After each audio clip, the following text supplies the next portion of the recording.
Hello dear friends, sometimes you need to change the desired part of a video in the timeline. This is probably how beginners do it.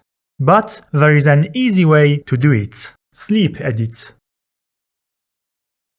First, select trim mode. Move the mouse to the upper part of the video and drag it in the direction you want. As you can see, the beginning and end frames of the video are changed. You can see the next video, the previous video, the beginning frame of the clip, and the end frame of the clip in these parts.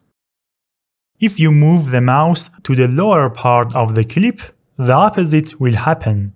The selected clip remains unchanged, but the previous and next clips are changed. Here you can see the beginning and end frame of the selected clip, the beginning frame of the next clip, and the end frame of the previous clip. Thanks for watching. Please like and subscribe. Goodbye.